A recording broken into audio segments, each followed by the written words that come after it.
Buenas tardes.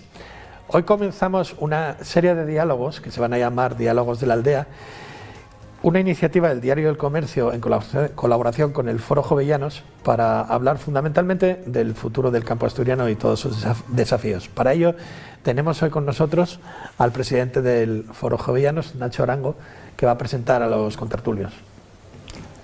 Hola, buenas tardes.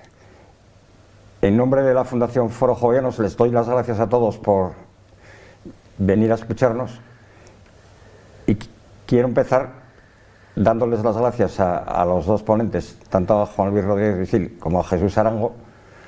Quiero darle también las gracias al comercio, sin el cual no podíamos hacer esto, y también al Ayuntamiento de Gijón, que nos ayuda perennemente. En este momento, al empezar, iba a tener un recuerdo que además tiene mucho que ver con el espacio rural, porque demuestra que el espacio rural no solamente vale para que haya agricultura, para que haya industria agrícola, sino también para que haya hasta multinacionales que trabajen en todo el mundo.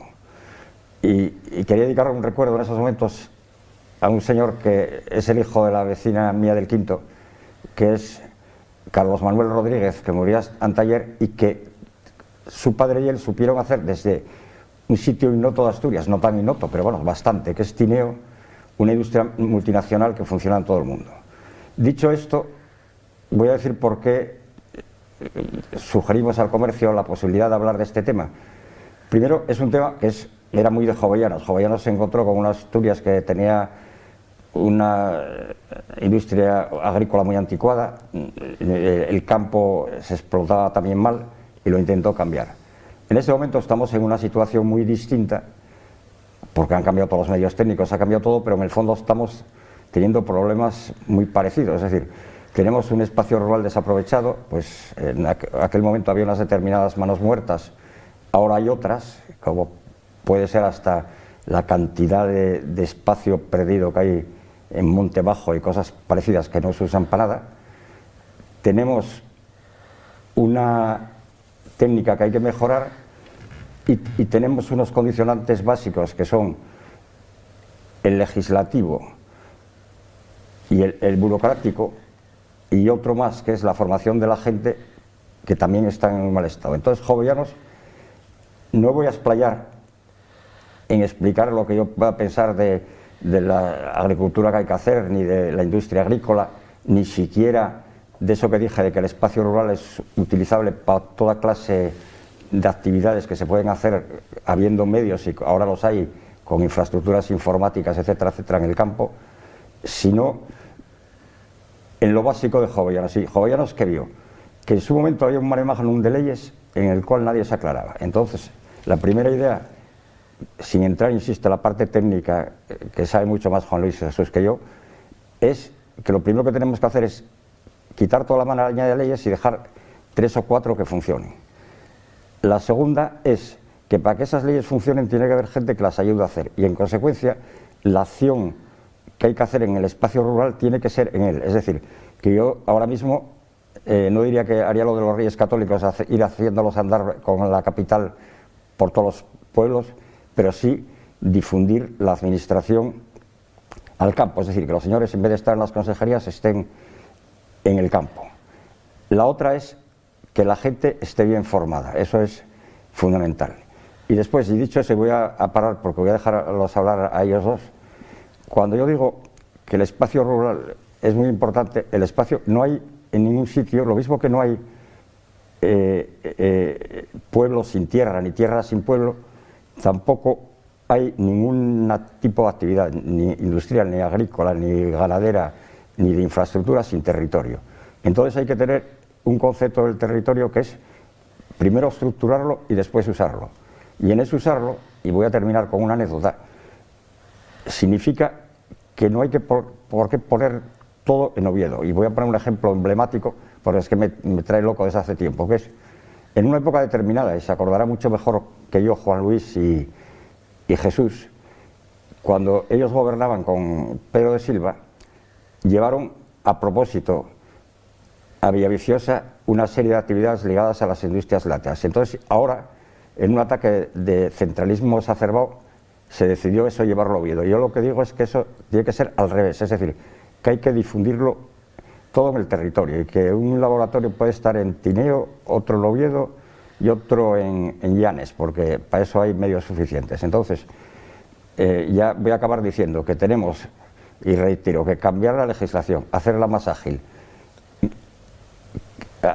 que en el campo esté la actividad administrativa, no que un paisano tenga que venir a Oviedo a hacer 77 papeles sin perder un día. Y tercero, que hay que formar a la gente.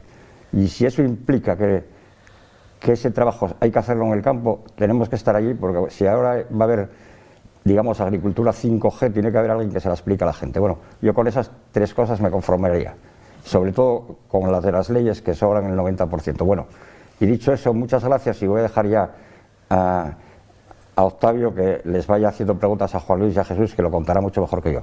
Octavio, muchas gracias, y te paso la palabra. Muchas gracias a ti, Nacho. Bueno, pues como ha dicho Nacho, hoy tenemos con nosotros al expresidente del Principado, Juan Luis Rodríguez Vigil, y al exconsejero de Agricultura, Jesús Arango. Juan Luis también fue consejero en su día con Jesús, fueron compañeros de gobierno como consejeros. Los dos han pisado mucho el territorio, los dos conocen a fondo y les es muy querido a los dos la temática de la agricultura, y no solo la agricultura, del entorno rural en general.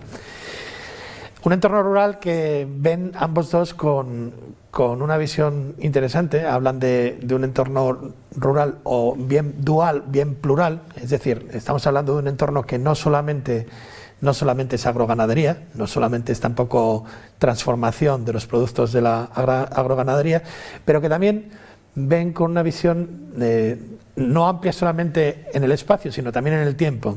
Por ejemplo, una de las cosas que ambos comentan es que tenemos una región que todos pensamos que es minifundista porque sí, por tradición, por historia, y es una visión falsa. En este caso, bueno, pues podemos empezar con Juan Luis, que nos comente al respecto. Las explotaciones siempre han sido pequeñas, pero la propiedad no. Vamos a ver, la propiedad en Asturias es minifundista, es propiedad de pequeños espacios, pues como consecuencia de la legislación de finca, de la congelación de rentas, etcétera, del siglo XX. En Asturias había grandes propietarios, es decir, los grandes nobles, los medianos hidalgos, y mucha gente eran propietarios muy importantes. Lo que pasa es que troceaban sus fincas en caserías y se alquilaba. La mayor parte, o una parte muy importante de esas propiedades, se han vendido a los colonos en el siglo XX.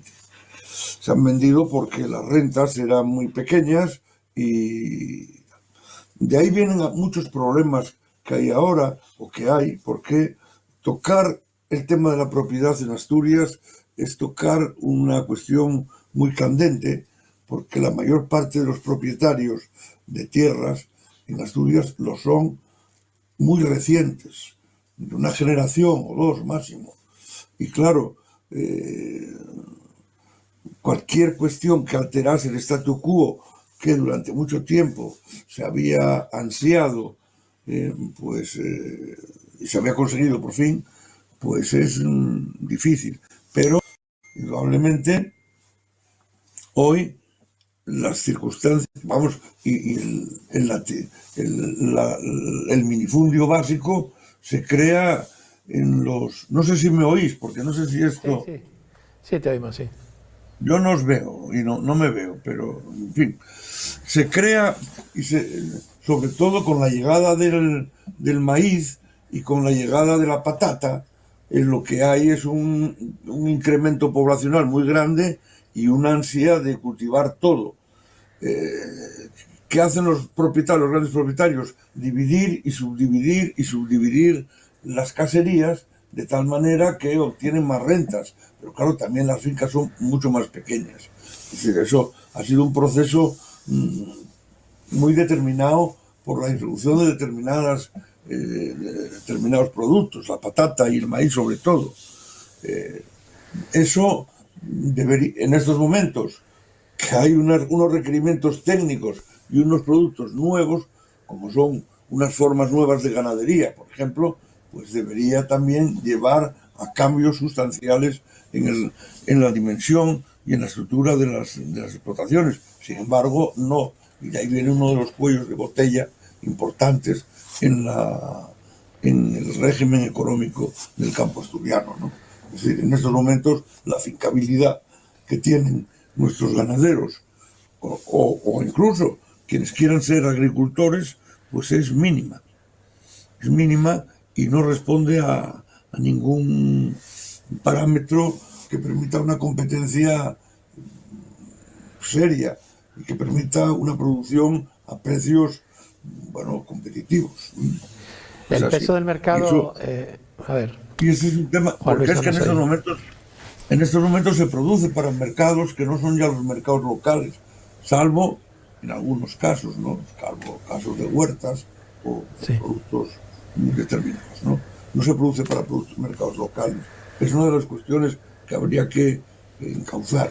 Pero bueno, primero porque lo que se llama el sector específicamente agrario, de trabajo agrícola, pues es pequeño porque también son muy pequeñas las explotaciones. Muy bien.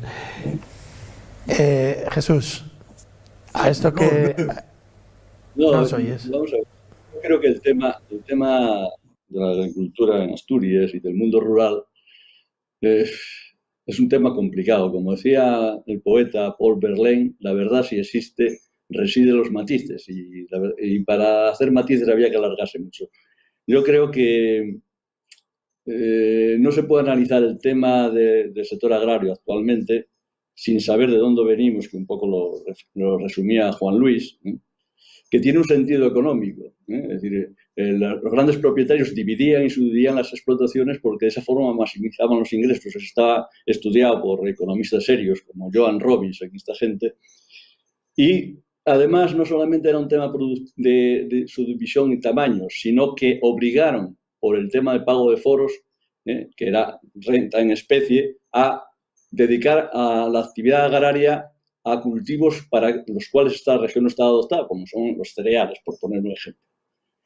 Y otro aspecto que condicionó ese sistema ternario, donde los grandes propietarios eran la iglesia, los nobles y después el pueblo llano, que solamente el pueblo llano pagaba foros, la renta, los diezmos, el 10% de la iglesia, que ya inventó el IVA hace muchos años, y las contribuciones, lo cual estaba exento en pagar los impuestos el resto. Bueno, eso no solamente condicionó el tema de la evolución agraria, que ahí tengo que decir que soy más partidario del enfoque de Feijóo que no del de Jovellanos. Feijóo relató la miseria y la pobreza de los agricultores asturianos como nadie. Y lo que quería decir es que condicionó también otro aspecto, que es la organización del modelo de poblamiento. O sea, las aldeas no fueron decisión de individuos que se establecieron allí, sino fue un producto de lo que es la gran propiedad y donde tenían que localizarse. Y todo el sistema de la casería, la participación en montes comunales. Pero dicho el tema, situándonos hoy, ¿por qué tenemos que pensar en hacer una reflexión diferente del mundo rural? Yo prefiero más hablar, en vez de campo, del mundo rural. Porque estamos en un contexto muy sui generis. Tenemos una trilogía, es decir, una revolución tecnológica como pocas se han conocido en la humanidad, de una velocidad y una amplitud donde hay una fusión de las tecnologías físicas, de las digitales, de las biológicas. Un segundo tema que es los problemas del cambio climático y el tercero, pues el actual, que es los tiempos de pandemia. Y entonces eso plantea que hay que hacer una reflexión con ese contexto y que hay que cambiar teniendo en cuenta esos datos y esas posibilidades. Y yo creo que en el caso de Asturias, la diversidad, Asturias es muy diversa, lo decía Ortega y Gasset cuando nos visitó en el año 1915, es decir, es muy difícil contar las Asturias que hay, pero es diversa porque no tiene nada que ver los problemas y oportunidades que tienen las rasas costeras, que son estrechas, los valles interiores o la alta montaña, hablando en términos de espacio. Y no tiene nada que ver los problemas que tiene la producción de leche con los problemas de rentabilidad y necesidades financieras de la producción de carne o los problemas o las oportunidades que tenemos en recuperar la biodiversidad que hemos perdido. Yo siempre me acuerdo de la huerta que teníamos en casa, los tipos de cerezas. Hoy hablas de cerezas y la gente lo identifica con el Jerez. Yo puedo hablar de las cerezas francesas, las labianas, las negritas, o de los albaricoques que había aquí. Es decir, tenemos una especialización, un monocultivo agroganadero en el tema y hemos abandonado todas las posibilidades de agricultura que algunas hay. Esta tierra se da de todo. Yo tengo hasta en la huerta aguacates, y naranjos. Jovellanos lo decía, las exportaciones en el siglo XVIII eran de naranjos que salían barcos de Gijón hacia Holanda y Inglaterra. Entonces, con todo eso, tendríamos que pensar en hacer una estrategia rural, pero una estrategia rural no como algo aislado, o como un enfoque sectorial, porque si vamos al enfoque sectorial podemos hablar de los problemas que tienen las explotaciones de rentabilidad, que después abordaremos, o el tema de la infrautilización de espacios como los montes comunales, pero yo hablaría más de integrar el espacio rural en una estrategia, lo que hoy en día en Europa es la última discusión es hablar de la agenda rural europea, y habría que hablar de una agenda rural asturiana dentro de una estrategia de economía circular en Asturias. Es decir, tenemos la gran oportunidad en estos momentos de decidir si vamos hacia una región envejecida en el centro, rodeada de un desierto marrón por el avance del matorral, o hacemos una Asturias más equilibrada y más armoniosa, para lo cual tenemos que cambiar radicalmente nuestras posiciones, forma de pensar, de actuar y decidir políticamente. ¿Estaría de acuerdo, Juan Luis, en estas apreciaciones sobre la necesidad de una agencia? Estoy de acuerdo que el riesgo, estoy de acuerdo totalmente en que el riesgo en el que nos encontramos es efectivamente en la construcción de una ciudad, bueno, más o menos articulada en el centro de la región, y un espacio rural envejecido y improductivo y casi, en muchos ámbitos, casi cubierto por una selva o un matorral, ¿no? Esto es una realidad que o se toman medidas con energía, con profundidad y con valor, o esto acabará siendo, ¿no? Es decir, tiene razón Jesús, qué duda cabe de que hay muchas oportunidades de fruticultura en Asturias. Yo siempre, por ejemplo, en Teberga, viendo las laderas, algunas laderas que en su día estaban llenas de nogales, claro, inarmónicamente plantados, salían por allí, pero qué duda cabe que por lo que se ve, aquella es una tierra que se da el nogal estupendamente y que estaría perfectamente habilitados muchos prados que en estos momentos están ya quedando fuera de cultivo o de uso, pues como plantaciones, por ejemplo, de nogales. Dice Jesús, de cerezas. Pues me imagino otro pueblo en el que yo tengo mucha vinculación familiar, Felgueras, de la zona de Elena, era el llamado pueblo de las cerezas. Venía un tren a Oviedo que era el tren de las cerezas. No hay casi cerezas. Eso es una realidad.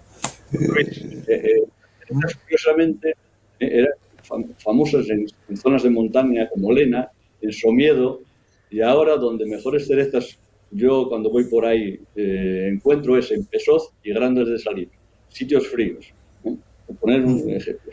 Pero volviendo al tema que a mí más me preocupa, es decir, en Asturias tenemos una escasez para estrategias de futuro fundamental, que es gente joven. Gente joven. A la gente de mi edad, para bien o para mal, habríamos hecho mejor o peor, ya estamos para, digamos, la tranquilidad. Es decir, no nos puede pedir la sociedad que seamos innovadores y emprendedores a estos años. Y la gente joven es, digamos, el colectivo a cuidar en Asturias, a ser el protagonista. Jesús. Porque si coges los datos de población, el panorama es estremecedor. Es decir, la población podemos verla de dos formas. Una, la dinámica. Es decir, ¿cómo se comporta? Bueno, pues si cogemos la población que había en los años 50, antes del éxodo rural famoso, intenso de los años 60 y 70, y las cifras actuales tenemos que nada más y nada menos 17 concejos de Asturias, que representan algo así como una quinta parte del territorio, han perdido más del 75% de la población. Y el caso paradigmático es Oz, que perdió el 93%. Por dar ese dato que podría dar más. Si cogemos el conjunto de los concejos que perdieron en este periodo, la mitad de su población, que ya es un tema dramático, estamos hablando de 39 concejos, 6.000 kilómetros cuadrados y el 56% de la superficie. ¿En cuánto tiempo, Jesús? ¿En qué periodo? ¿En qué periodo dijo que se había producido esta pérdida de población? Antes de empezar el gran éxodo, digamos, del rural, empieza en los años 60. Lo hubo siempre, porque esta tierra, hay que decir, que es una tierra, primero por el régimen agrario que describía antes Juan Luis, muy organizado, aldea, el concejo para cobrar y la Junta General para gobernar reaccionariamente en contra de los intereses generales y para tener a la población y Asturias sometida a la pobreza en beneficio de sus intereses. Fue incapaz de generar empleo y la muestra fue la emigración a América. Así, por tomar un dato, en un siglo que va de 1830 a 1930 salieron de Asturias 400.000 jóvenes, que si se hubieran quedado, esta región pudiese haberlos alimentado, hoy seríamos más. Yo hice el cálculo, una progresión geométrica, del orden de 4 millones de habitantes. Pues bueno, cuando remontándonos al éxodo rural de los 60, cuando empieza el éxodo fuerte de los pueblos, hasta el año 20. Si cogemos ahora la situación en términos, el indicador que se utiliza para ver cómo relación territorio-población, que es la densidad, pues tenemos que 23 concejos en Asturias tienen menos de 10 habitantes por kilómetro cuadrado, que es lo que se considera desierto desde el punto de vista de geografía. Esos 23 concejos significan un tercio del territorio. Y el desierto avanza. Si descontamos las villas de la población del concejo, en vez de 23 tendríamos del orden de 29. Y ahí entra a concejos tan grandes como Cangas de Narcea, el 43% del territorio. Es decir, la situación es alarmante y además no para. Es decir, otras cosas como el ciclo económico, pues las previsiones pueden cambiar. La demografía, si no introduces distorsiones como fuertes movimientos migratorios, tenemos una tasa vegetativa decreciente. Es decir, 78 concejos hay tasa negativa de crecimiento. Es decir, y eso no hay que confundir lo que hay que tomar medidas, no. Eso es consecuencia. La causa es el modelo económico. Mientras que no seamos capaces de crear una economía dinámica en Asturias que genere empleo en el centro y en las zonas rurales, digamos que vamos hacia una muerte lenta, más bien embalsada, porque nosotros en Asturias una de las cosas que tuvimos es que hemos prorrogado décadas y décadas un estatus económico más o menos salvable por el tema de las rentas que venían por el mecanismo de redistribución de las pensiones y de las jubilaciones anticipadas. Es decir, nuestra renta disponible era mucho mayor que la renta que obteníamos del mercado. Y eso nos ha facilitado un colchón, pero no hemos aprovechado ese colchón para hacer cambios que hay que hacer. Y los cambios tienen que ser radicales, lo siento mucho. Es decir, no podemos seguir con la misma historia de siempre y hay que hacerlo rápido y tomar decisiones. Y tenemos buenas oportunidades en estos momentos. Asturias en estos momentos, con su modelo de poblamiento y ante la repetición de pandemias, puede ofrecer un modelo de vivir y trabajar desde la Quintana, incluso hablar de quintanas autosuficientes. Yo tengo huerta, es decir, puedo pasear todos los días sin incumplir las normas, etcétera, etcétera. Un modelo que puede ser exportable y que puede ser una gran aprovechamiento. Y un proyecto, pero para eso hay que cambiar, decía Nacho al principio, normas. No puede ser que haya un reglamento de ordenación del territorio y urbanismo de 654 artículos. Eso es un atentado contra el buen uso de las relaciones con la administración. En ese reglamento he encontrado un artículo que regula las quintanas. El que lo redactó no sabe lo que es una quintana, porque además es un término impreciso. pero se atreve a decir que no se pueden arreglar y adecuar quintanas si no eres titular del régimen especial agrario. Una cosa es la estupidez burocrática más grande que he conocido.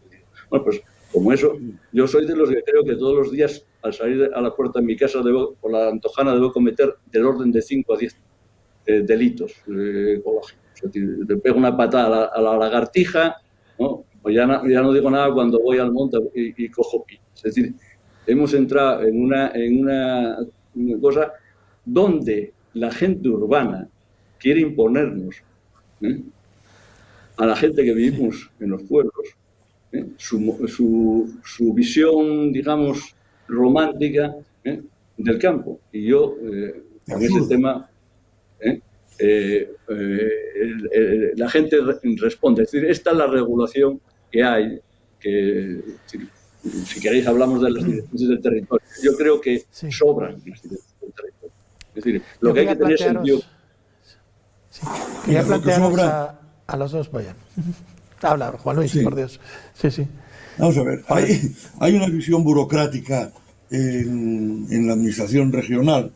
No sé si en todas las administraciones regionales, pero en la de Asturias, desde luego, de ordenancismo y marcadísimo, y una cosa de obligar en términos muchas veces absurdos, ¿no? Bueno, pero que tiene su lógica, porque, vamos a ver, esa administración o ese conjunto funcionarial ha huido del campo, lo ve de lejos y cree que lo puede gobernar sin tener el menor contacto con él.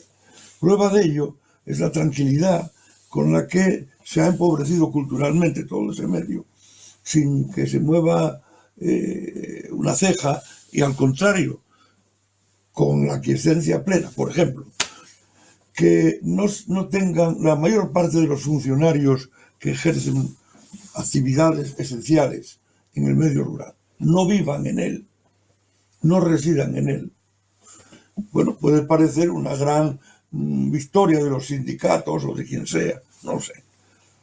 Pero indudablemente es un empobrecimiento, ha supuesto un empobrecimiento brutal de la sociedad rural.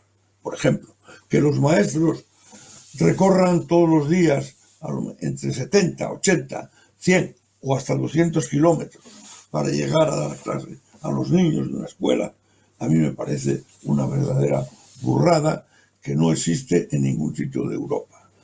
Que los secretarios de los ayuntamientos no vivan en los ayuntamientos. Que los médicos de hospitales o incluso de centros de salud o tal, se trasladen desde Oviedo diariamente a los centros de trabajo, por ejemplo, recorriendo a veces hasta 150 kilómetros diarios o más, a mí me parece un verdadero disparate, porque es un factor de empobrecimiento muy grande del medio rural asturiano, porque son ellos mismos los que no creen en eso que dice Jesús, en esa posibilidad de calidad de vida, de medio de acceso por medios telemáticos a todo lo que el mundo ofrece. Dando además un ejemplo inmediato y una conexión inmediata con los elementos culturales más básicos que siempre estuvieron presentes en el medio rural. Siempre. Juan Luis. El maestro no termina su función dando la clase, cogiendo el coche y saliendo chutando. Claro. ¿Cómo se fomenta eso? El que el maestro, el bombero, el secretario, ¿cómo? Los bomberos de Cangas de Narcea viven en Castropolo, algunos, o en Oviedo, claro, por ejemplo. Eso no puede ser. Que no conocen el territorio. ¿Y cómo fomentas eso? Que esa gente, porque no les puedes obligar tampoco. ¿Cómo que no puedes obligar? En este caso es regular adecuadamente. ¿Cómo que no? Un tema ¿Se puede? De regulación del puesto de trabajo, de un incentivo económico y la obligación de residir ahí. Claro. Y el otro tema de la administración que decía Juan Luis, mi época de consejero tomé una decisión que después se cambió, que es todas las nuevas plazas que salieran a la consejería eran las oficinas comarcales, ninguna en Oviedo. Son decisiones que hay que tomar valientes. Y una de las cosas que no se habla en Asturias es el centralismo de la administración. Es decir, Hablábamos del centralismo nacional. Asturias es una región centralista. Hay que desplegar en el territorio la administración y hacerlo a la vez que fusionamos municipios. O sea, hacer administraciones comarcales de la administración y a la vez fusionar municipios para dar mejor servicio a los ciudadanos. Es decir, lo que hay es que hay un tema, es decir, hay una preocupación creciente ahora en estos momentos de desarrollar ciertos aspectos del Estatuto de Autonomía, que a mí me parecen que no son nada prioritarios. Y sin embargo nadie habla de algo previsto en el propio Estatuto, las comarcas. Están sin desarrollar las comarcas. Es decir, y es un tema fundamental, donde incluso se podía plantear el tema de los consejos comarcales, en el caso de la agricultura, concejos, administración regional, organizaciones agrarias, para que cada comarca tenga su propio plan de actuación. Por ejemplo, en Francia llevan muchísimos años equipos multidisciplinarios asesorando a los ganaderos de cuáles son su estructura de costes, la metodología para medirlos, etcétera, etcétera. Es decir, ese tipo de cosas han desaparecido. Las oficinas se han convertido, comarcales de la consejería, en oficinas de tramitación de papel y pagos. Hay que crear una nueva extensión rural con la filosofía de la diversificación económica, las nuevas tecnologías, etcétera, etcétera. Es decir, hay que hacer en lo que están haciendo en otros países europeos. Es decir, hay un ejemplo. La palabra inglesa, Fab Lab, yo lo traduzco, talleres digitales de fabricación, móviles. Que es toda una tecnología de software abierto, que empezó en el MIT en el 2001, que es la posibilidad de aplicar a nivel de familias la fabricación doméstica, manejando varias máquinas, impresoras 3D, cortadoras láser, etcétera, con un ordenador.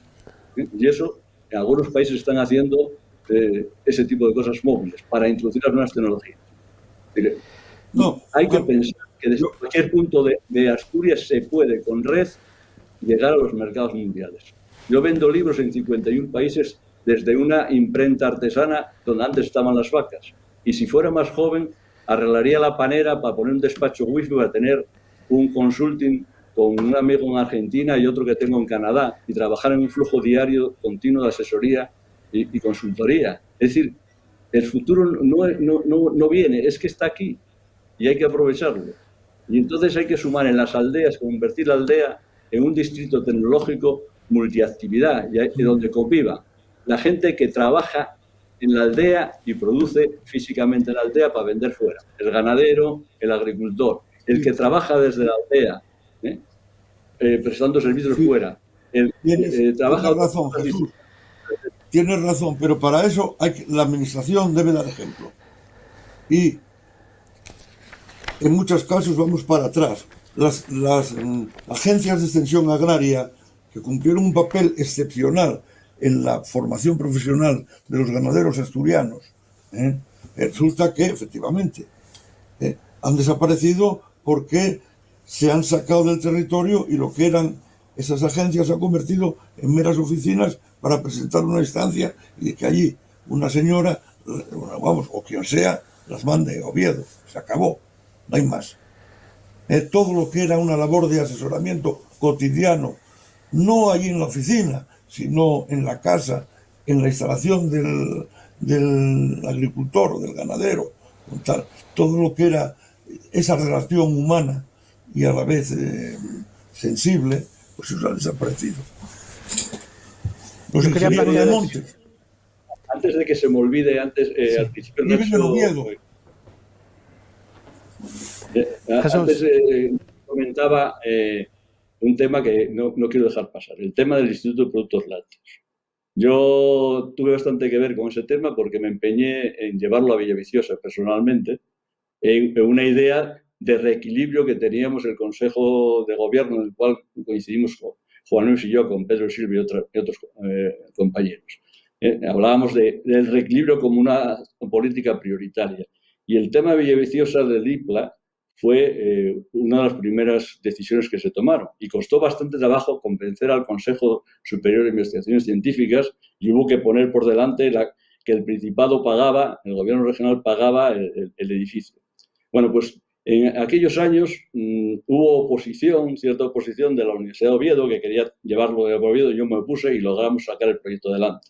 Era un momento donde no había ni internet, donde Villaviciosa estaba fatal comunicado con Oviedo y con Gijón. Pues resulta que 20 o 30 años más tarde, cuando hay una conexión por autovía de Villaviciosa con cualquier punto de Asturias y del país, cuando hay banda ancha y la posibilidad de hacer videoconferencias con cualquier punto del mundo, resulta que traen el tema para Oviedo. Pero a mí lo que me preocupa no es eso, es que toda la clase política lo vio natural. Nadie, no hay ni una protesta de ese tema. Yo he visto en Dinamarca, hace muchos años, centros de investigación en sitios pequeños que eran centros punteros en el mundo, que por ejemplo en temas de fabricación de maquinaria para analizar la calidad de la leche, y estaban en un pequeño edificio, en un pueblo perdido, donde la gente convivía con los ganaderos de la zona. Es decir, o aprendemos de los países que nos llevan mucho de ventaja, Dinamarca, Austria, donde hay descentralización de la actividad, o la propia Alemania. Es decir, la urbanización en Europa es distinta a la nuestra. Es decir, en Alemania la gente trabaja en temas que no son agrarios en el fondo del valle, porque hay un núcleo que está ahí, polígonos y actividad no agraria, y mantiene una explotación familiar, y con lo cual hacen agricultura a tiempo parcial y maximizan ingresos.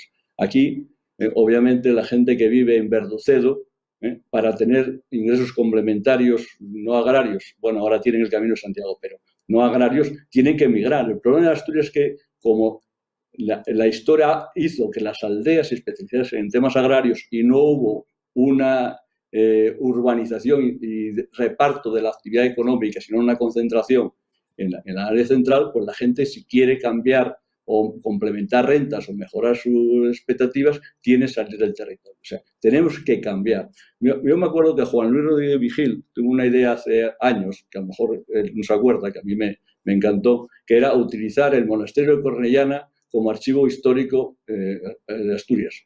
Y me acuerdo que hubo una reacción totalmente contraria. Es decir, hay que acabar con la historia de que sacar de Oviedo la escuela de minas sea un problema, el cerco de Oviedo, lo otro. Es decir, hay que tomar decisiones y ser valientes. Si no, si seguimos en la misma línea, digamos que, bueno, pues sí, que vamos lentamente, pero hacia la nada. Sí, hay que tomar decisiones. Es evidente que por el camino que se va, se llega al desastre. Implacablemente, porque la gente tiene ya la edad que tenemos. En el medio rural la gente no es distinta al medio urbano. Los viejos son viejos, no quieren ya ni pueden hacer. Por tanto, para que haya jóvenes tiene que cambiarse casi todo. Y tiene que cambiarse muy en serio una legislación absurda en muchos terrenos, que es favorecedora de ese envejecimiento y esa despoblación y esa marcha de la gente joven y de la ruptura de cualquier espíritu de iniciativa. Es un tema inducido, cuidado. Yo estoy convencido que la burocracia ovetense ha inducido gran parte de los problemas que tiene en estos momentos el medio rural. ¿Por qué? Porque ha impedido cualquier opción innovadora. Por ejemplo, voy a poner un ejemplo. En la Comunidad Europea hay una normativa que permite establecer discriminaciones positivas en razón, por ejemplo, en la contratación pública, en razón del sitio donde se vive. Y en zonas extremadamente aisladas o problemáticas, esa propia normativa ofrece la posibilidad de una cierta ventaja para los habitantes de esos territorios, estableciendo que en los contratos de obra pública o de otra naturaleza, de servicio público, que se generen en esa zona, exista una clara preferencia por las empresas, por las personas que residen allí o que tienen a su personal residiendo allí. Esto ha sido imposible de establecer en Asturias, pese a que yo personalmente se lo he planteado a presidentes de la comunidad autónoma, a consejeros de agricultura. Esto ha sido boicoteado de una manera decisiva, continuamente. diciendo que se rompe con ello la igualdad. Hombre, igualdad, si existe una manifiesta desigualdad, si existe una total desigualdad. Si una empresa situada en Oviedo o en Madrid puede acudir, por ejemplo, a Verduncedo o a cualquier otro lado, contratar a unos señores temporeros inmigrantes, los coloca ahí una semana, 2, 3, marchan y se acaba el asunto. En lugar de establecer rentas endógenas, pues allí al final no queda nada. Estáis dibujando una situación muy negra, pero en los últimos 30, 40 años, lo es, pero en los últimos 30 o 40 años también ha habido algunos movimientos interesantes. Uno de los que quizás es más querido para Jesús es el de las granjas de leche, que han pasado de ser decenas de miles a no llegar a 2000 en Asturias. Se puede ver en negro y se puede ver en blanco. En negro es que hay mucha menos gente viviendo de la ganadería de leche, es cierto. En blanco, pues que son empresas que ya se les puede llamar empresas, que funcionan con criterios realmente económicos y que han generado, pues hombre, más estructuras. Ahora mismo la ganadería media asturiana supera bien las 100 vacas de leche, ¿no?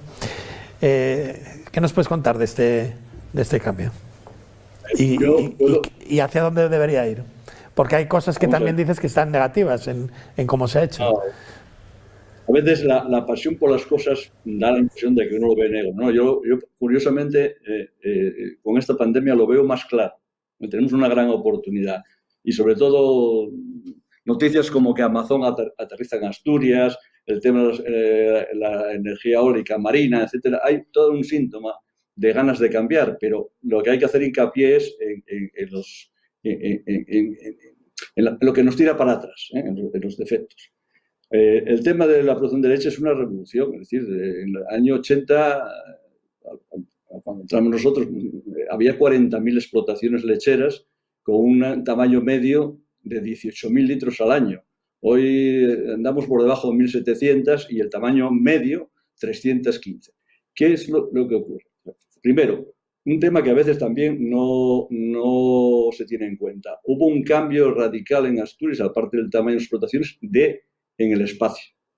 La vaca pinta de leche entró por el oriente, de Cantabria, por Llanes y por esa zona.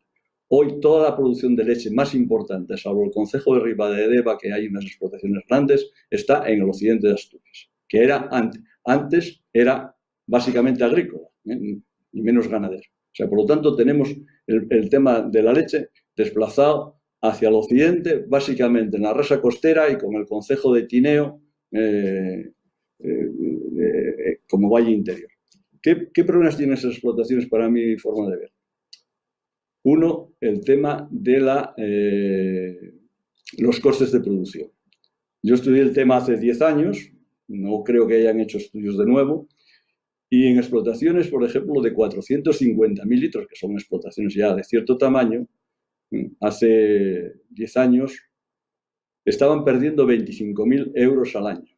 Y digo perdiendo porque probablemente no eran conscientes de que estaban perdiendo, porque la gente echa las cuentas de lo que llaman el margen bruto. Es decir, tanto que ingreso menos lo que gasto es lo que gano. No, ahí hay que sumarle las amortizaciones de inversiones muy importantes que han hecho en maquinaria. Hay que imputar un salario de la mano de obra familiar, porque si no es trabajar gratis. Y hay que imputarle un beneficio, un rendimiento al capital invertido. Si es lo que hacen los franceses cuando hacen los costes de producción. Hicimos esa simulación y esas empresas que aparentemente ganaban dinero y con las subvenciones comunitarias iban cubriendo, sin embargo, desde el punto de vista estrictamente económico, estaban en pérdidas. ¿Qué hay que hacer para intentar mejorar los costes de producción? En dos campos. En el tema de las compras de alimentos para el ganado, porque nosotros hemos hecho todo ese aumento del tamaño de las explotaciones, tanto en Asturias como en Galicia, sobre la base, como no ha aumentado el tamaño de las explotaciones, sobre la base de la compra exterior de piensos. Y por lo tanto, eso es un coste de producción y que hay que intentar ver cómo se podría arreglar en alguna forma. Y el otro tema es el tema de los costes de la maquinaria. A diferencia de lo que ocurre en países como Dinamarca, donde las cooperativas facilitan la maquinaria, en Asturias estas explotaciones están sobrecargadas de maquinaria no siempre utilizada de forma óptima. Por lo tanto, ahí tenemos un campo para... Y sobre todo yo lo que sería una medida fundamental, el poner en marcha lo que hace unos años hicimos siguiendo el tema de los franceses, que es los tableros de gestión económica de las explotaciones, que el propio ganadero, porque ya esto ya no es una explotación familiar, esto es una explotación donde hay unas inversiones muy fuertes y donde tiene que llevar una gestión económica, no la gestión que para cumplir con Hacienda o formalmente, sino que sepa realmente cuáles son sus costes de producción. En Francia, por ejemplo, le suministran cuál es su coste de producción, en qué gasta y cuál es el coste medio de la comarca y cuál es el coste de las mejores explotaciones para tener una guía. Es decir, es fundamental introducir la gestión técnico-económica no para hacer artículos en la universidad, con la red contable, sino para que los propios ganaderos sepan mejorar esa gestión. Y hay otro tema donde tenemos posibilidades, que es la ganadería de carne. Pero la ganadería de carne, a diferencia de la de leche, que es un matiz muy importante, explicaba el otro día yo a un amigo, es que la ganadería de carne no hay un sueldo al mes como la leche, que recibe el ganadero, el sueldo, sino que la ganadería de carne tienes que invertir dinero, es como el que pone un queso a curar. Tú haces el gasto, inviertes dinero en el ternero a 8, 10, 12 meses. Con lo cual, ¿qué quiere decir? Como estás invirtiendo dinero, quieres vender antes posible, no estás produciendo carne roja. Segundo, tienes incertidumbre que ese ternero se puede morir o que los precios puedan bajar. Entonces, la carne tiene un esquema de producción distinto y de problemas financieros y de ciclo financiero. Yo estoy trabajando ahora en un proyecto con gente, a mí me autorizaban a decir quién eran mis amigos de la que sería el Rey Silo, en donde estamos haciendo un proyecto de un mixto de coger una ganadería de carne e intentar que tenga ingresos mensuales, dedicando una parte a la leche, un sistema de ordeño nuevo. Se va a aplicar tecnologías digitales al tema del pastoreo y a hacer quesos. Y eso es un tema que hay que explorar. Y proyectos como esos es lo que hay que poner en marcha.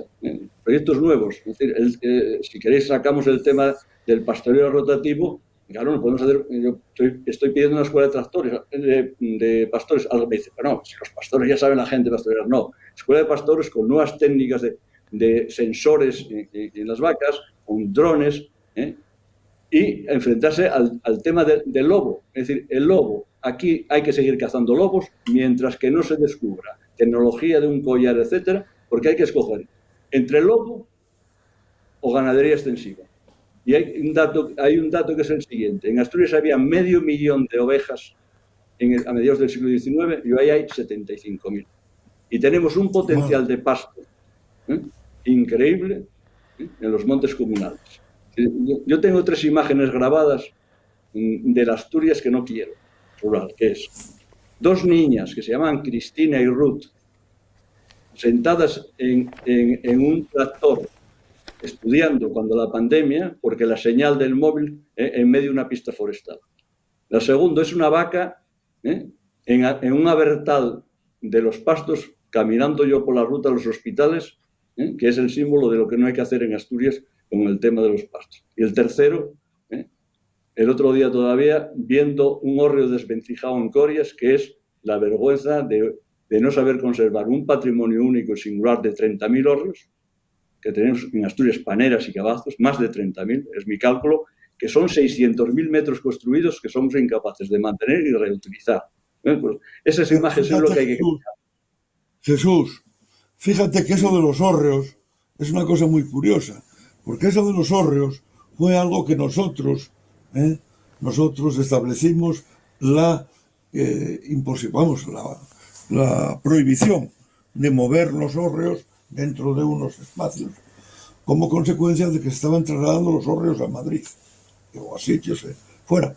Pero incluso lo que advirtió fue que en la carretera que venía, entonces no había autopista, bien, había bastantes hórreos. Bueno, lo vieron. Hoy, cuando los hórreos se caen y no se llevan y demás, esa administración ha sido incapaz de flexibilizar esa norma. Y hoy, cuando los hórreos debería autorizarse su modificación, su cambio de sitio, pues resulta que hay unas trabas grandes para mover hórreos que caen, como los que dice Jesús, porque a lo mejor en Corias el dueño o la dueña de esos hórreos no tienen posibilidades para sostenerlo, pero sí podría alguien comprarlo y cambiarlo de sitio, porque es un bien mueble. Pero con la legislación actual, pues no, se cae. Y lo mismo pasa con lo que dice, claro que hay que buscar fuentes de alimentación del ganado para que no se dependa de manera tan tremenda del insumo externo y tal. Pero esas fuentes necesariamente pasan por tener más fincabilidad. Juan Luis. Para producir forraje. Juan Luis. Y producir forraje, sí, y producir forraje Sí. requiere cambiar el régimen jurídico de la Ahí tenencia estamos. de la tierra. Ahí Ese estamos. es el Ahí problema. quería llegar yo. Y yo creo que aquí en Asturias no hay valor, y que la gente que está en la política en Asturias hoy no tiene valor para tomar ese toro por los cuernos. Sí. Precisamente ahí quería llegar yo. Si necesitamos que Entonces, las esas explotaciones nunca podrán ser suficientemente competitivas, porque no faltaba más que ahora tuviesen que ponerse a comprar fincas y fincas al precio que tiene la tierra. Porque eso es de lo que estamos hablando en el fondo, de ser rentables y ser competitivos. Y en ese sentido tenemos mucho territorio que no está produciendo, que no está en manos de quien tiene que estar, caso de los bosques de mano común, ¿no? Que como bien decía hace un momento Jesús, pues podrían estar dando no solo madera, sino un pasto muy interesante para diversificar la ganadería o hacer una ganadería extensiva no alimentada con piensos. ¿Qué os parece? Mira, Claro. Juan Luis lo dijo hace un momento, es decir, es un tema de decisión política y tal.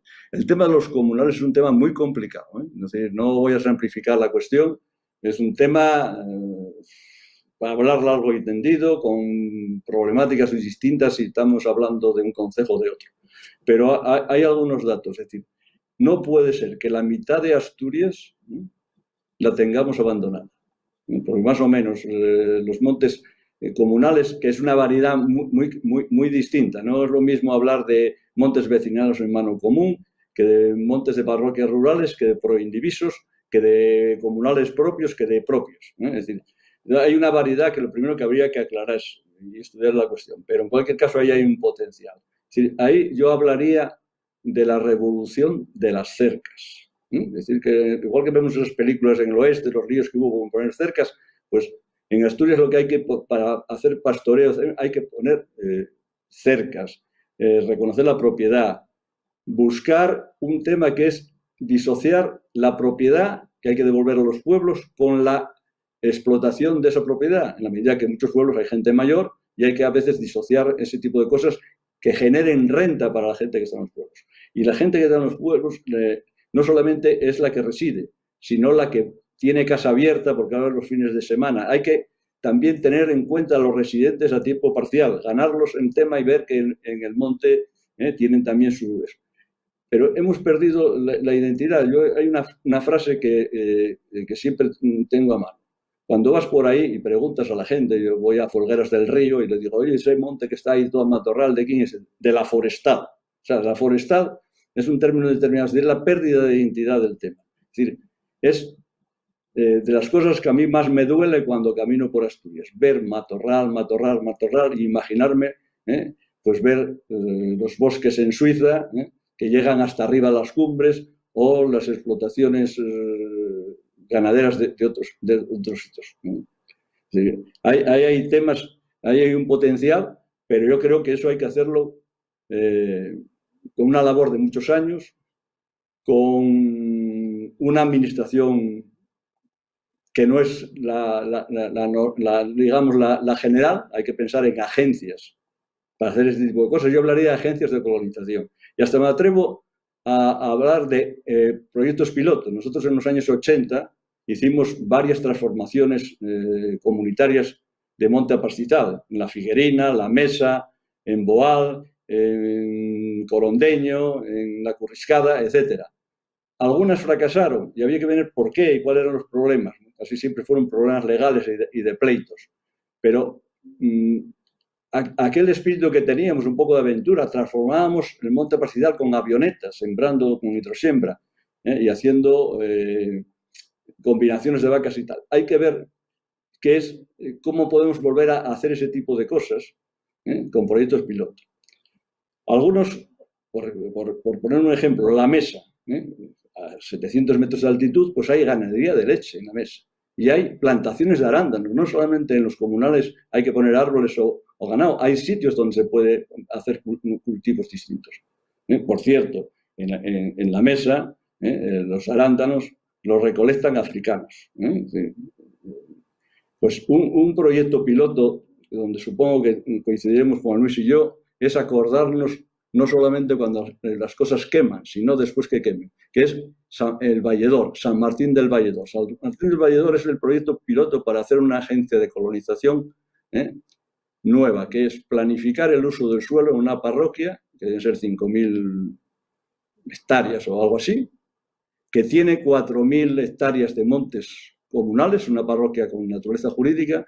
Curiosamente, la capital de la parroquia está despoblada, no hay nadie. La última mujer que lo poblaba se llama Isabel. Bueno, pues ahí tenemos un ejercicio de planificación de espacio.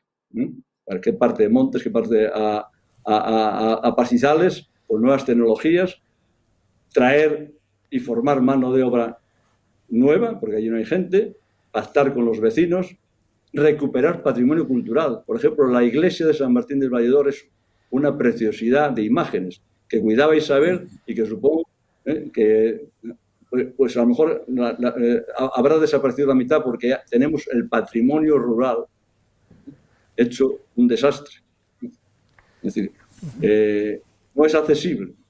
Y hay un patrimonio rural, todo el tema del Camino de Santiago. Es decir, no puede ser que pasemos por Montefurado, el Valledor, y no seamos capaces de hacer parar a la gente a ver las pinas romanas. Es decir, estamos hablando de las médulas y hay una verdadera joya en la zona de Montefurado.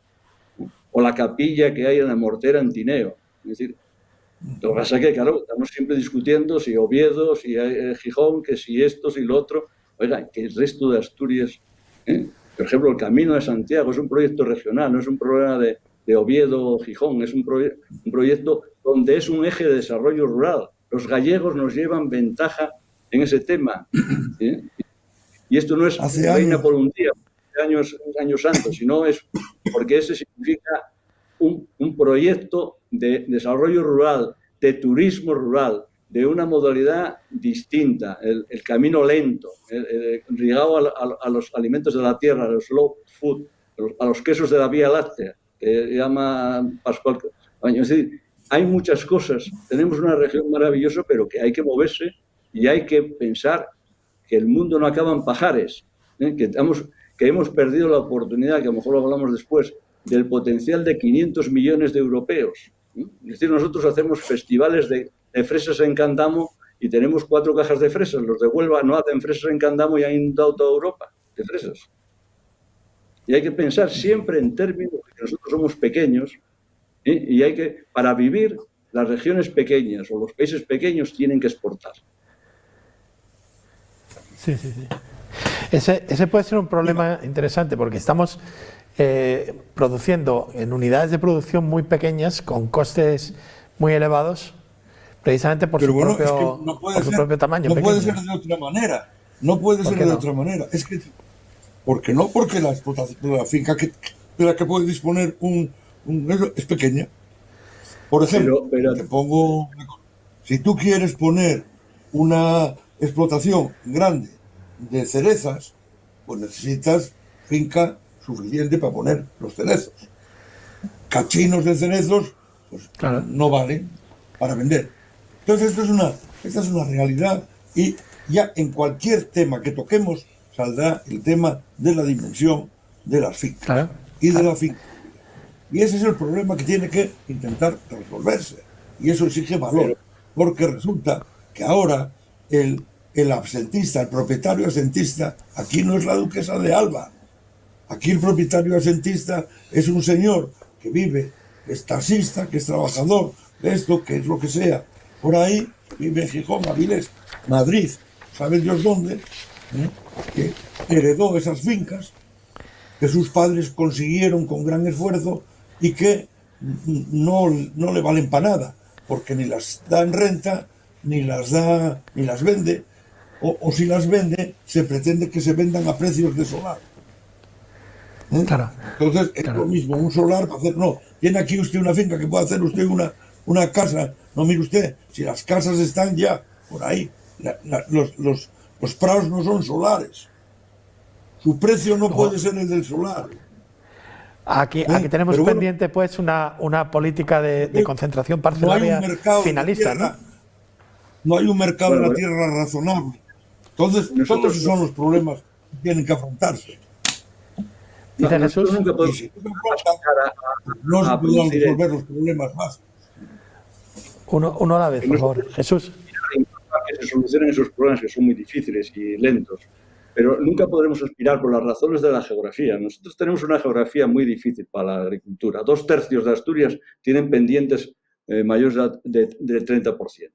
Nosotros tenemos que aspirar a productos de cierta especificidad.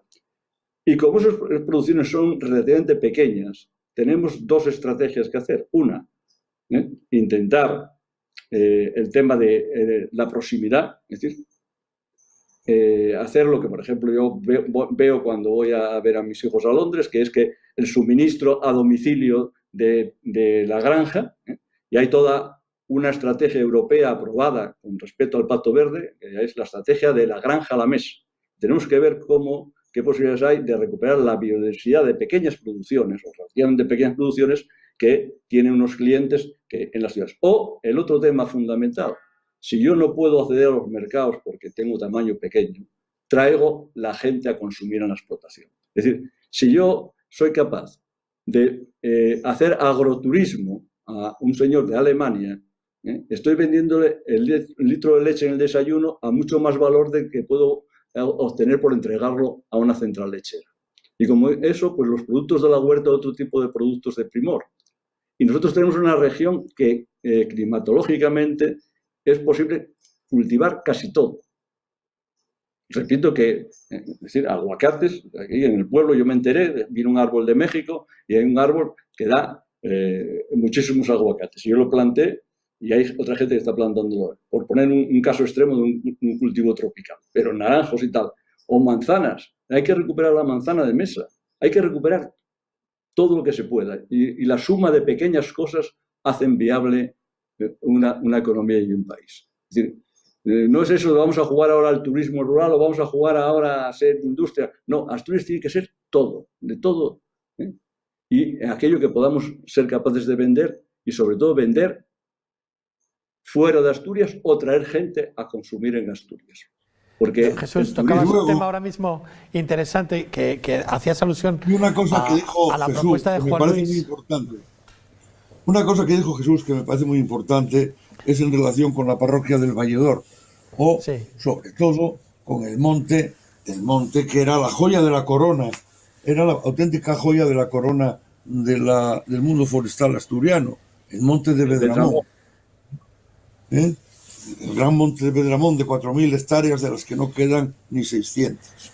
Entonces, a propósito de eso, y a propósito de la oportunidad que hay ahora en toda esa parroquia, o el conjunto de parroquias que están alrededor, se podría establecer un proyecto piloto con un criterio ya totalmente distinto a lo que se ha mantenido en relación con la gestión del espacio forestal, que es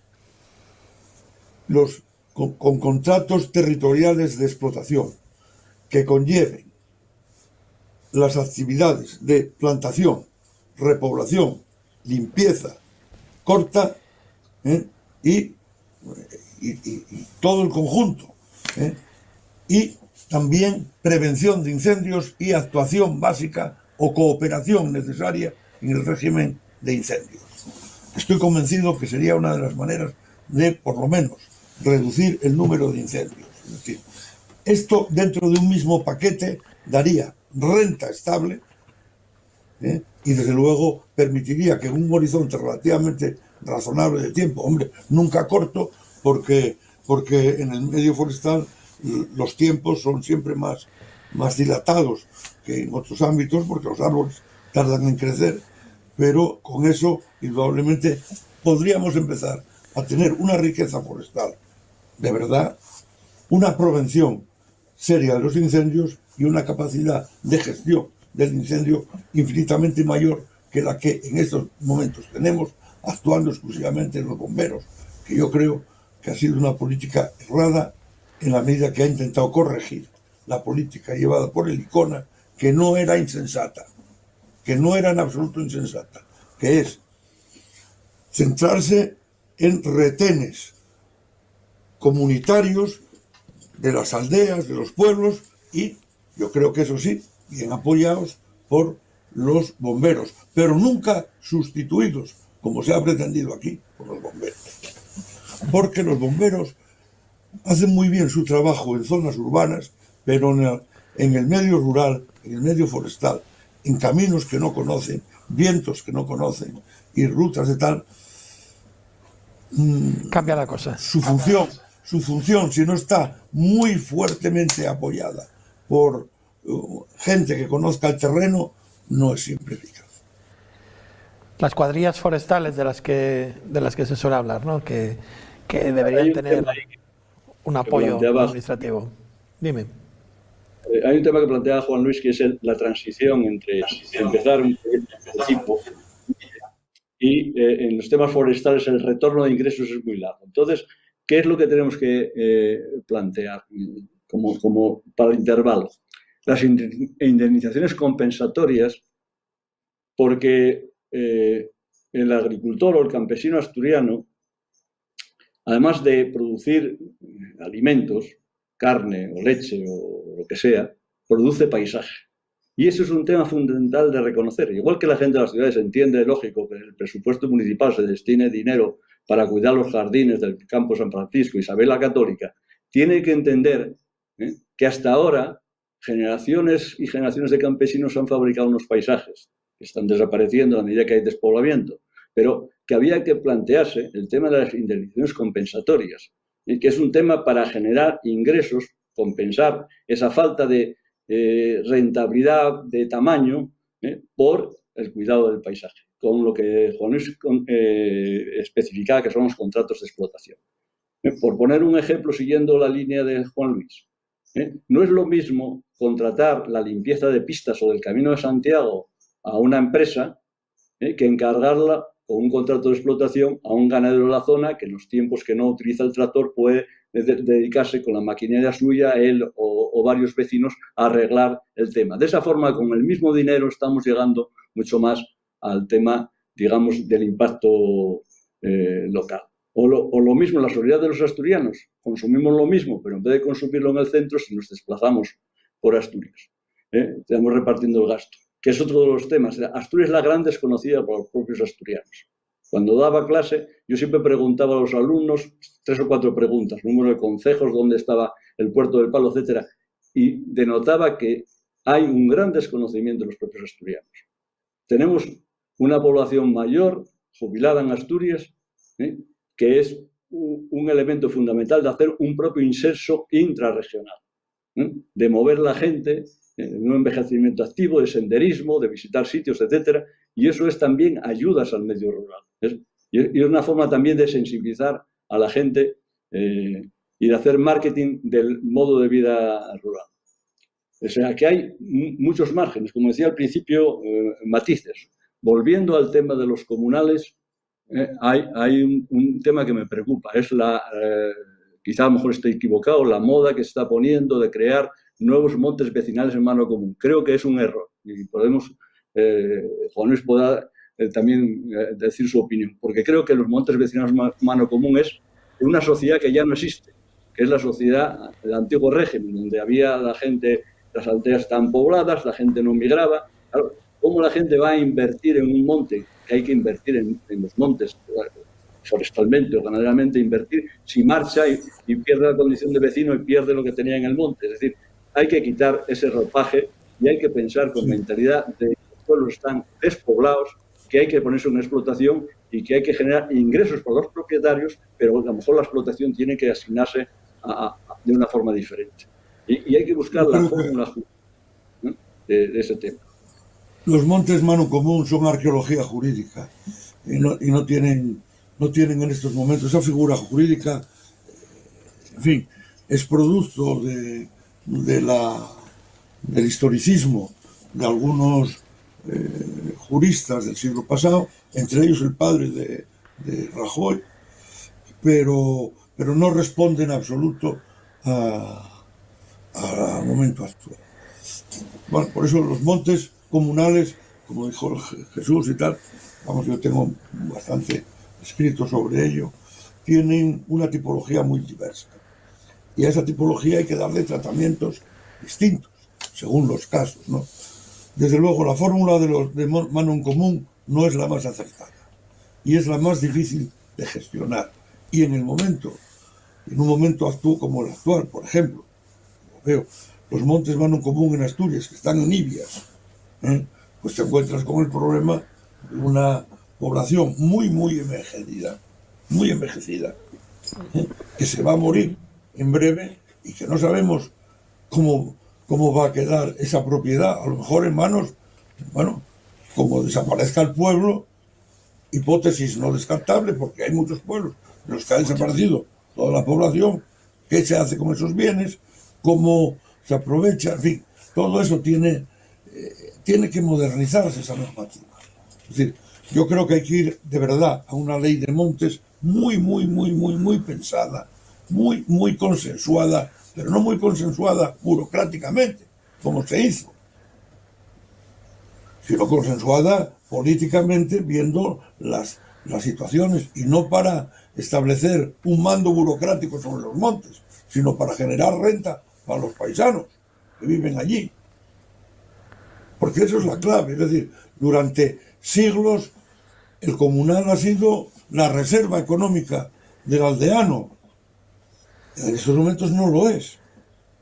Y hay que volver a conseguir que, con las fórmulas jurídicas que sean, que hay muchas, incluso muchas y adaptadas al derecho moderno, desde la concesión administrativa en casos hasta fórmulas de gestión cooperativa o como sea, ¿no? Hay muchas fórmulas. Lo que no cabe la menor duda es que con la actual lo que tenemos ahí es un patrimonio de 490.000 hectáreas que no tiene ni con mucho un tercio o un quinto de los posibles rendimientos que podría tener. Y que desde luego ha establecido una ajenidad respecto de los vecinos que es factor de descuido y esa ajenidad deriva de que en muchos casos los vecinos no ven ningún retorno de la existencia de ese patrimonio que es suyo. Es un patrimonio que es vecinal, es un fideicomiso. Incluso en los casos en que la titularidad la tiene el ayuntamiento no es un propietario, es un fideicomisario. Ciertamente. No digamos ya la administración regional, que no tiene nada, no tiene más que 4 montes suyos. Es el monte de Muniellos, que lo compró, la ampliación la compró en tiempos de Jesús, el monte de aquí en Quirós,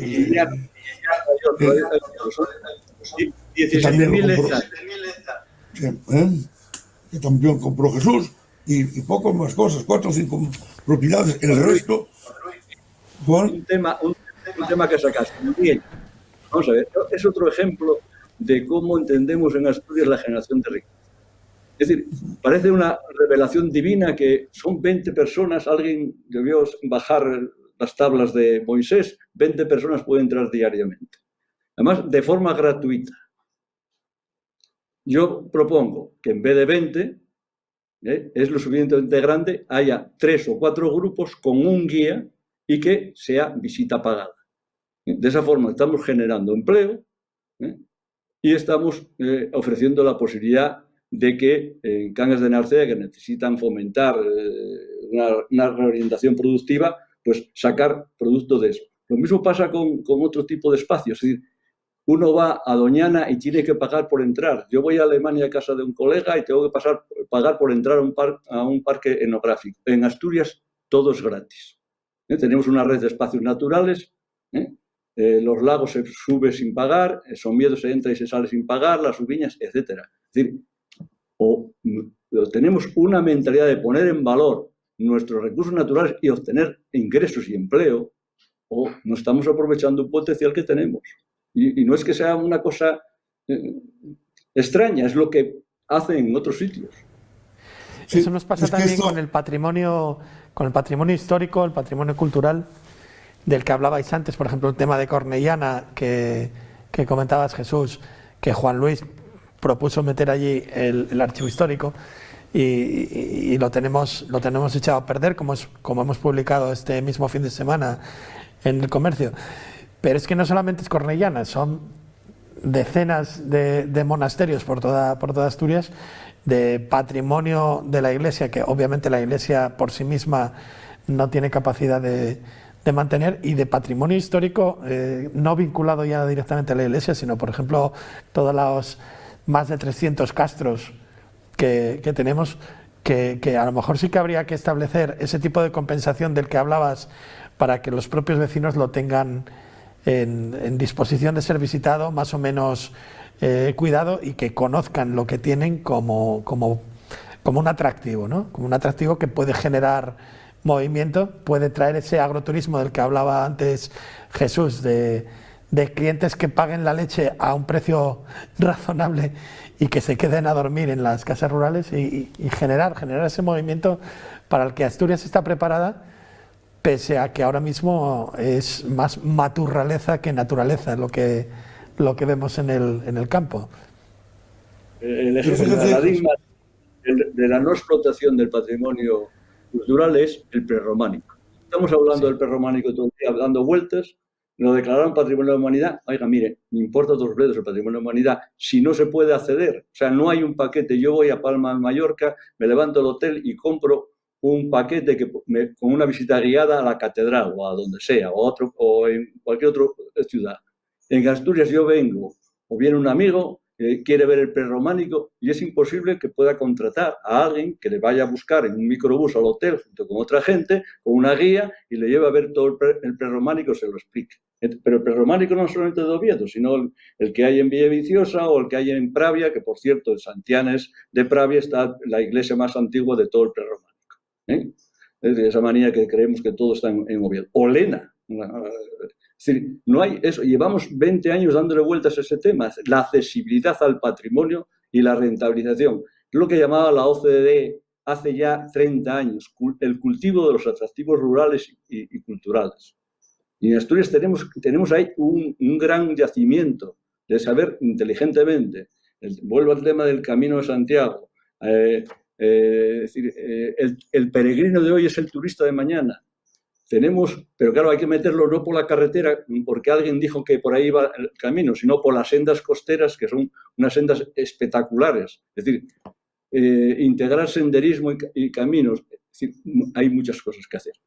Yo lo que propondría es, tenemos un punto de arranque ahora importante, es organizar en una estrategia regional de economía circular, porque eso es por donde van las cosas y por donde Europa nos marca el terreno, y dentro de esa ser capaces de elaborar con todas estas cosas, es decir, modos de vida atractivos en el campo, diversificación económica de las aldeas, etcétera, etcétera, una agenda rural para Asturias para los próximos 30 o 40 años.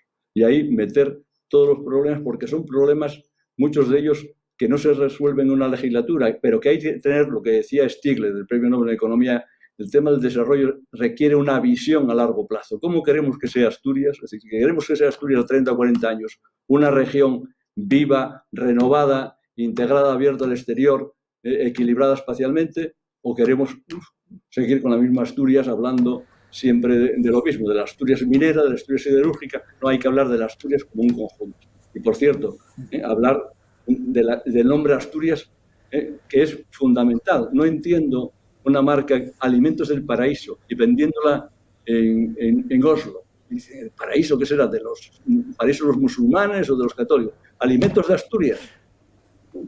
Es lo que hay que pensar cuando hacemos cualquier producto, no aquí en el dispute si terminamos Asturias en as o en es, sino en el mundo.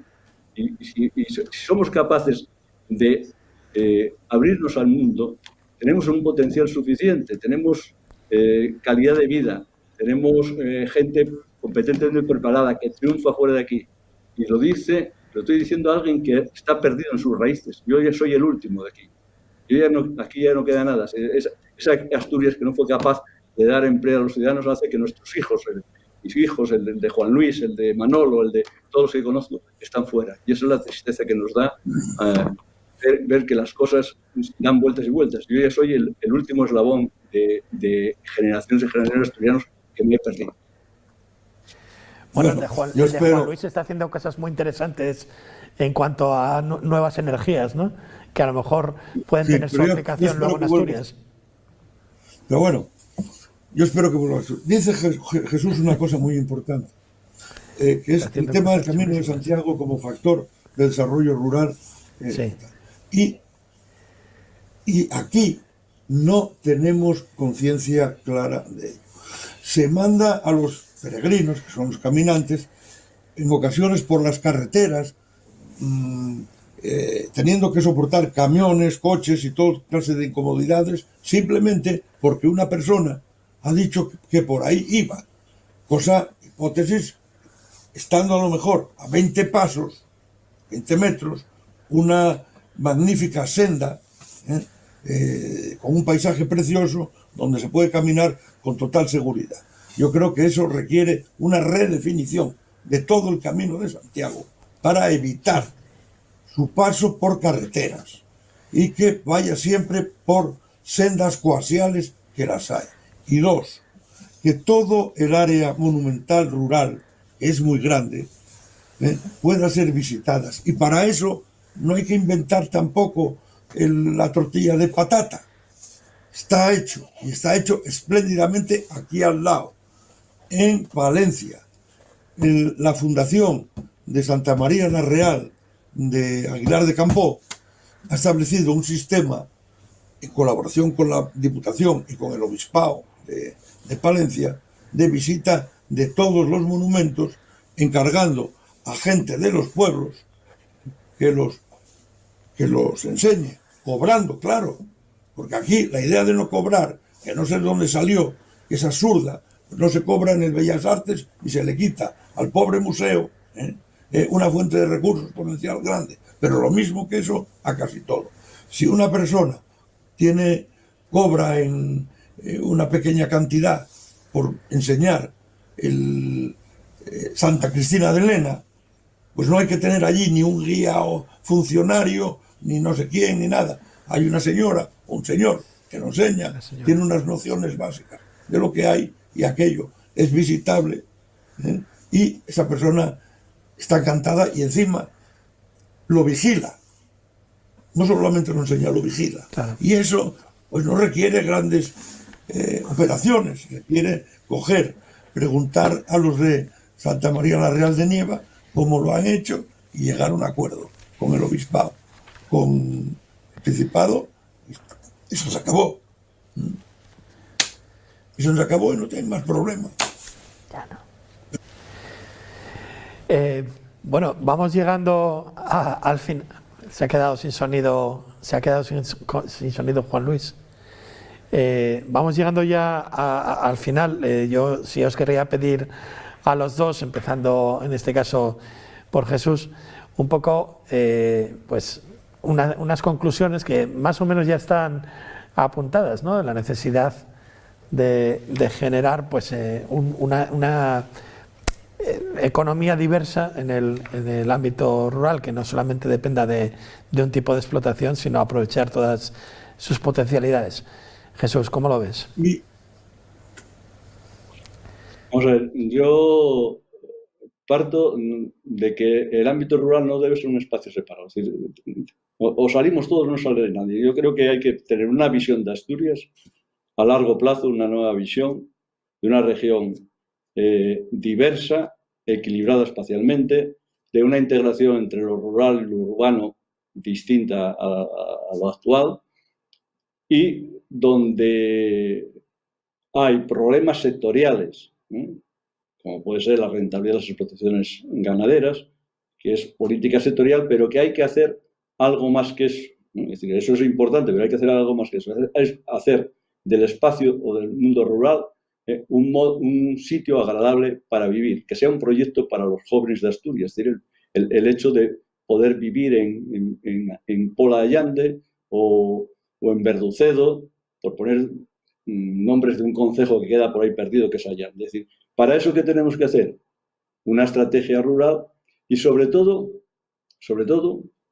cambiar las prioridades y traducirlas en temas presupuestarios. No podemos seguir, los recursos públicos son escasos y van a ser escasos en el futuro porque hay, digamos, un horizonte no muy favorable en términos económicos y, por lo tanto, hay que ser muy selectivos. No podemos.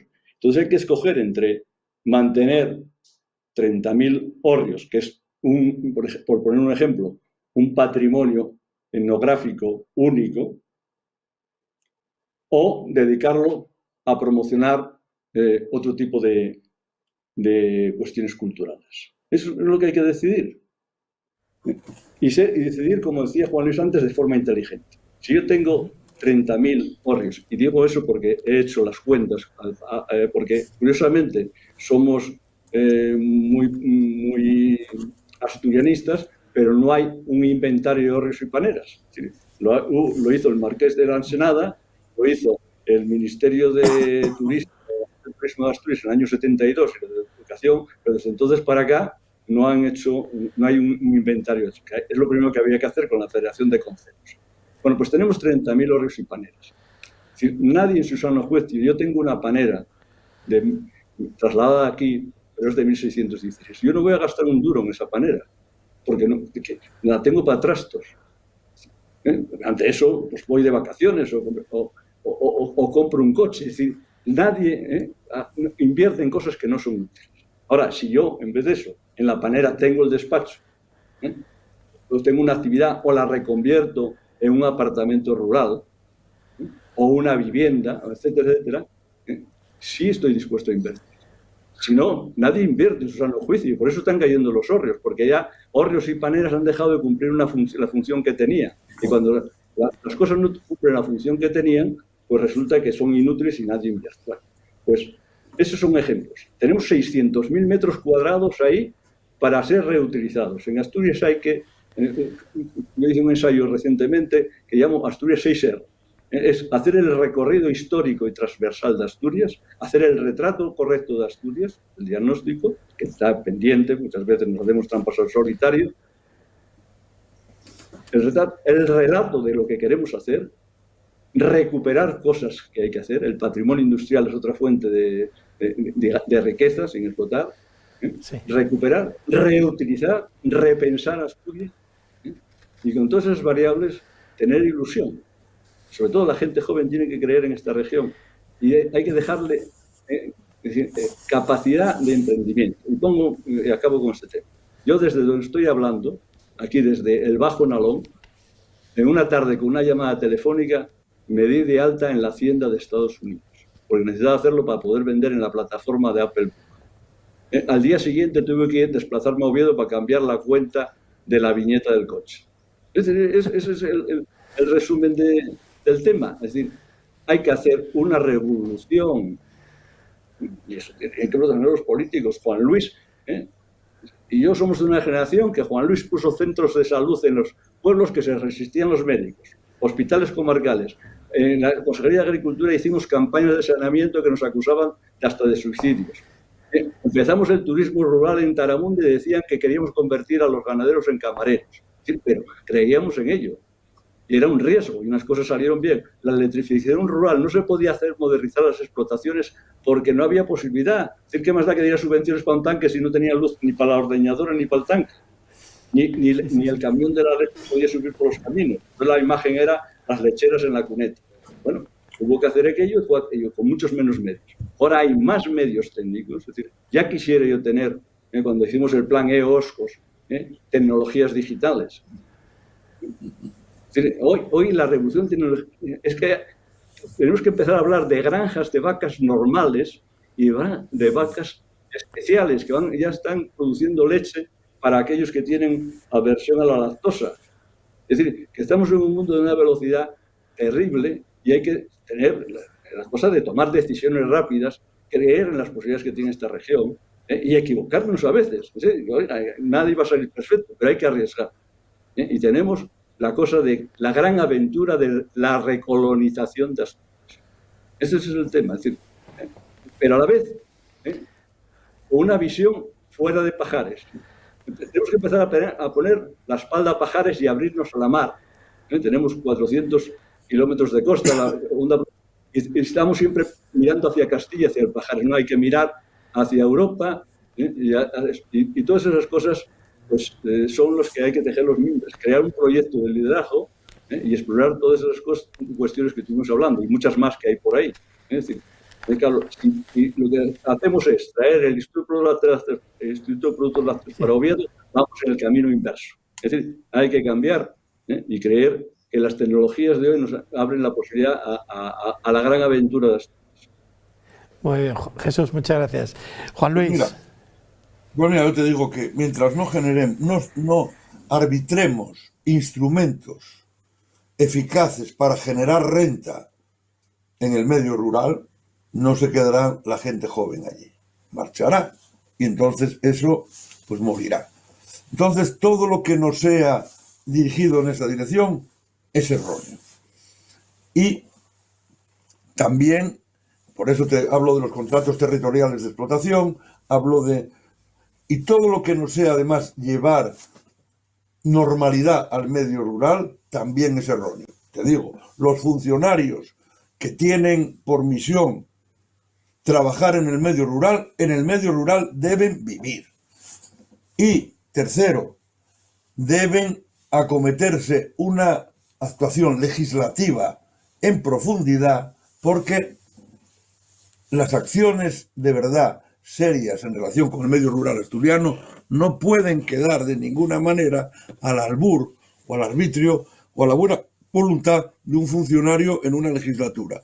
Hay que plasmar en norma las decisiones estratégicas sobre el medio rural, porque como dice Jesús, esta es una política debe ser una política de largo alcance, y para que sea una política de largo alcance tiene que tener seguridad jurídica, proyecto y camino largo de caminar.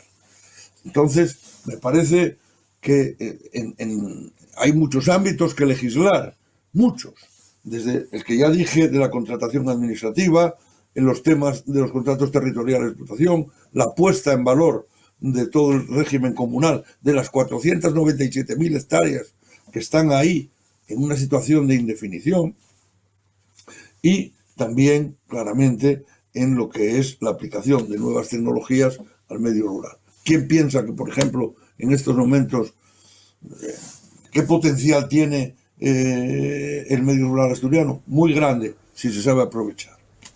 Porque, digo una cosa, quizá nadie, en la sociedad asturiana ha tenido una capacidad de absorber innovaciones tan fuerte como las tiene la gente en el medio rural. Hoy, prácticamente, todas las grandes ganaderías asturianas tienen sistemas de ordeño informatizados que llevan ya directamente se ordeñan prácticamente solas las vacas. Que es una maravilla. ¿Y eso de dónde sale? Sale de la capacidad de innovación y de aceptar la innovación que han tenido señores que viven en aldeinas, en caserías, en tal, pero que inmediatamente han visto la innovación como un factor relevante de, primero, mayor rentabilidad y mayor calidad de vida. Y eso tiene que extenderse, pero tiene que hacerse también de manera que sea atractivo el medio. Y para que sea atractivo ese medio hay que hacer una política especialmente atractiva para las mujeres que quieran vivir en el medio rural, que es un mundo hasta ahora ha sido un mundo tremendamente duro para la mujer, porque es un mundo en el que es verdad, el aislamiento es mucho mayor que en el medio urbano y, lógicamente, contrae problemas muy serios. Entonces, es renta y políticas específicas para que sea atractivo para el medio familiar, es decir, para la mujer. Muy bien. Bueno, pues muchas gracias a los dos, a Jesús Arango y a Juan Luis Rodríguez Vigil. Y bueno, quiero darte paso a ti, Nacho, para que cierres la jornada. Bueno, en primer lugar, otra vez, gracias a los tres, a Juan Luis, a Jesús y a Octavio. Yo, para sintetizar, diría muy poco, porque ya lo dijisteis todo vosotros dos. Realmente Asturias tiene que innovar en el campo, pero tiene que innovar y tomar iniciativas en todo. O sea, realmente Asturias es una región que de sí misma no vale, porque, como ya se dijo antes, nunca fuimos capaces de vivir. Y en un mundo como el de ahora, si tenemos que vivir con un nivel de vida como el que queremos, es decir, de un país del primer mundo, tenemos que enfocarnos hacia el exterior. Y el enfocarnos hacia el exterior implica, primero, ser competitivos. Segundo, ser competitivos con unos salarios aceptables. Y eso implica, pues, entrar en la economía liberal del mundo, innovar, producir, aprovechar nuestros factores, que son la naturaleza que tenemos, el espacio que tenemos, los sitios donde podemos vivir, las comunicaciones, porque realmente nosotros estamos en una encrucijada del mundo, es decir, estamos en el medio de por donde viene el Ártico y por donde viene el canal de Suecia y el canal de Panamá. Vivir de eso. Y yo iba a decir una última cosa, que todo tiene el mismo denominador común, que es buscar un modo de vida mejor, que es que Asturias, a la escala de hoy, si ahora estuviese aquí en vez de yo, Jovellanos, diría que con los vehículos que hay ahora, el equivalente a Asturias es el noroeste ibérico, lo que los romanos llamaban Galaecia. Y entonces, todos esos factores, el buscar la sinergia, aprovechar los factores comunes para producir más riqueza, no solo en las 1000 Asturias, sino que tenemos que pensar también en todo el noroeste. Entonces, yo lo único que diría es que, dicho esto, hemos sido pesimistas en cosas del pasado, hay que mirar, pues el pasado hay que mirarlo siempre con cariño. El presente, como dijo Jesús, hay que mirarlo con ilusión, y después tenemos que poner mucha esperanza al futuro para que la pongan nuestros hijos. Bueno, y muchas gracias a todos, y os ruego, seguiremos haciendo jornadas, porque, como habéis visto, esto de los diálogos para la aldea da para muchos más diálogos. Próximamente vamos a hablar de la energía, y es que para cambiar Asturias tenemos que pensar y actuar, porque quizá en Asturias se pensó demasiado y se tomó poco. Bueno, muchas gracias a todos y hasta la próxima. Muchas gracias. Nada, nos veremos en el próximo diálogo de la aldea. Muchas gracias a los dos.